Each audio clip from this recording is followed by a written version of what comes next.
Hello everyone, welcome back to the channel. This is Fair Value Finder, and today we're taking a look at Elevance Health Incorporated, ticker ELV. This one I came across when I was looking at the S&P.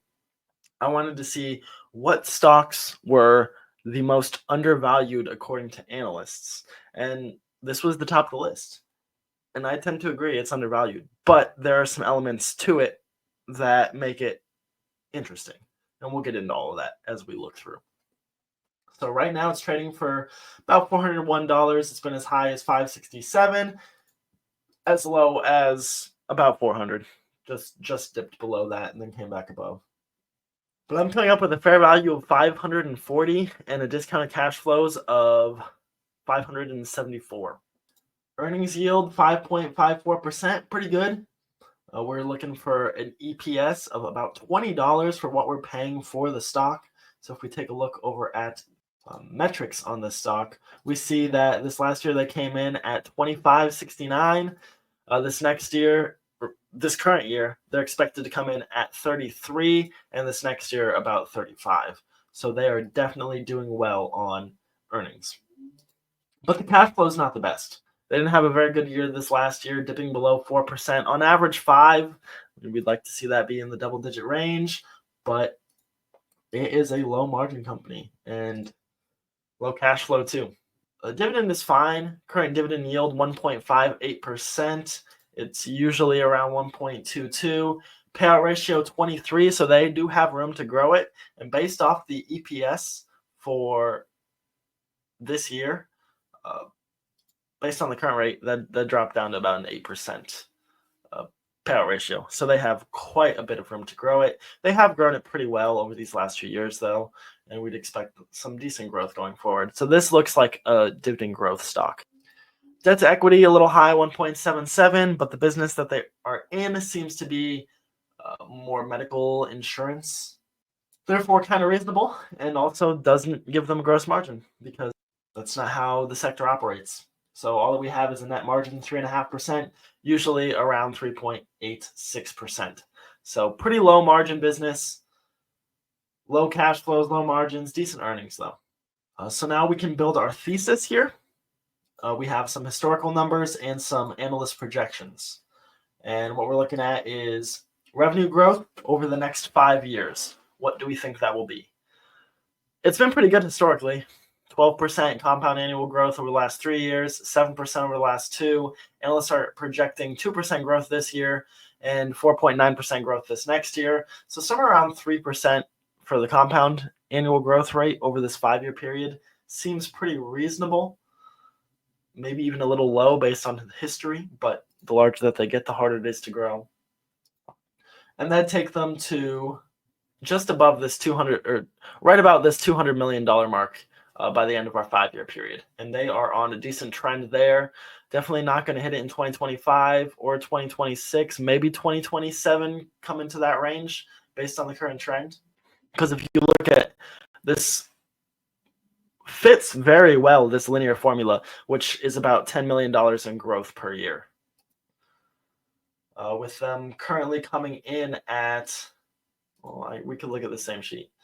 With them currently coming in at 171, we'd be expecting somewhere around 180, then 210 to 220 if they continue at this growth rate. So maybe even 3% is too low. If we go 3.5, we're trying to get this number up to somewhere closer to 2.1, 3.75, much closer. And that's a kind of conservative estimate too. I don't know that they're going to be able to keep a strong growth trend percentage-wise as they grow. Share count, they're constantly buying back shares. That's what we like to see. 1.7%, 1.2%. So for our thesis, we're going to say they buy back 1.4% per year, which is a nice little boost to shareholders.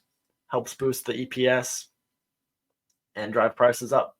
Cash flows, I wanted the yield to hold. So now that we've adjusted the revenue, I should also adjust the cash flows. Holding around 3.9%. I'd actually like to see them get back up towards the 5. So maybe a slight outpacing of the revenue to bring them up to the 4% range in 5 years? Well, when we look at the cash flows graphed out, we see a very high 2020, and it's kind of flattened and not growing a whole lot. So we see 7.2, almost 7.3, 7.25, and then 6.7, almost 6.8. So it's kind of on a downtrend since 2020. Dollar-wise, and with revenues growing, if we do want to be realistic with this, we need to adjust that. That would take them to 6.43 in 5 years, 6.7 in 1 year. That does look more reasonable. Yeah, that makes things look a bit more reasonable. So we'll say cash flows shrink 1%. Asset growth, about 8%, then 4%. 4% is the lower end here for asset growth. And for liabilities, 9.2, 4.3. Again, if we put 4% there, the balance sheet stays pretty stable. When we look at things over here, we do see a decent linear trend in the assets and in the liabilities, very similar trend. The tangible assets here tend to be pretty small and flat, although 2023 was the best year of our time frame here. And for the tangible book value, we see kind of a similar story, looking at 2.1 growing up to 3.7. So that would indicate that at least tangible assets are outpacing the growth in liabilities. So maybe we can boost the assets just a tad.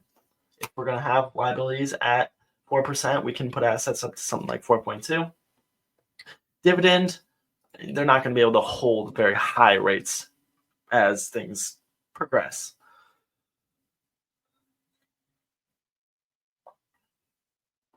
$10 of a dollar is very different from 10% to 50 cents. So I think 7 would take them to a yield on cost. If you bought today and they do continue a decent dividend growth rate of 7%, you'll be sitting on a yield on cost of about 3.7, which is pretty good. I do like around 3.5 for my holdings, so that's not bad. If you could get into the company at a cheaper price, that'd be nicer for the dividend, or if they were to raise it faster. Those are the two options. And we do see a nice linear growth here in the dividends as well. We see $3.80 in 2020, $4.52 in 2021, so about a 70-cent increase. And then they went from 4.52 to 5.12, so a 60% increase, or a 60-cent increase. Then up to 5.92, so that's 80-cent increase. 5.92 up to 6.33, that's a 40-cent increase. When it comes to the dividend, they do seem to be pretty consistent dollar-wise for raises. They went from 3.80 up to 4.52, 70-cent increase. 4.52 up to 5.12, so that's 60% or 60-cent increase. 5.12 up to 5.92, that's 80 cents.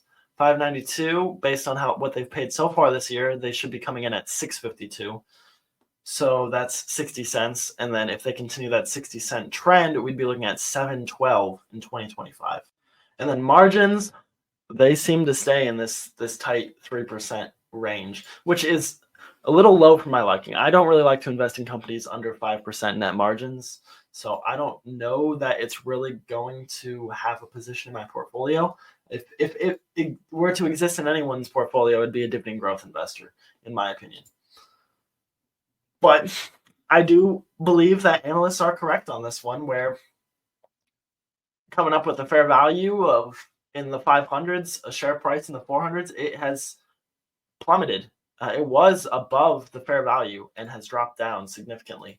And so if you were to buy in today and things were to recover back to the fair value and growth were to continue at these rates that we have here for our thesis, the new fair value in 3 years would be $581, which would be a 50% increase from what you're buying in at, which is essentially twice the market return. if you were to just invest in SPY and get the traditional 8%. In 5 years, all of a sudden, we're looking at 641, only 69% outperformance of the market, because your average returns here are just shy of 5%. And once you factor the dividend in on top of that, you're looking at 6.5%. But SPY is growing at 8% or so. So you are underperforming the market by 1.5% per year based on current performance and future projections. So you traditionally would want a margin of safety. We typically look for a margin of safety of 30% or so. So really, you'd want to be buying this stock around $375 a share. And it's not dropped down to that point in the last 52 weeks. You would have a better yield on cost for your dividend at that point, and would have a really good yield in the future for that dividend. So any dividend investors watching, this one has some potential. Looks like a strong record of growth and some decent future performance. Now, if we just take a quick look at everything graphed out, I'm not seeing anything too crazy here. Everything looks very flat.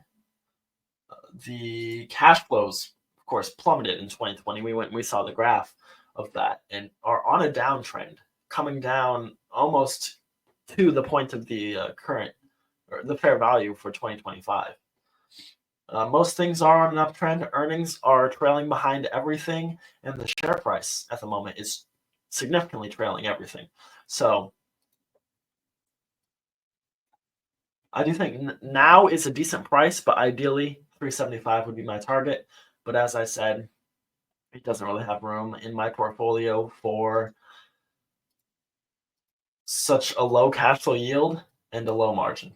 I don't see great growth, and that's what this is showing as well. It's a blue chip dividend growth stock. If there's a need for that in your portfolio, I feel like this would be a suitable candidate for the role. But I want to see what other potential dividend growth stocks are out there. So that's all for this one. I want to thank you guys for watching. Please like and enjoy the video. Comment what other stocks we should take a look at, and subscribe so you can stay up to date with everything. I'll catch you next time.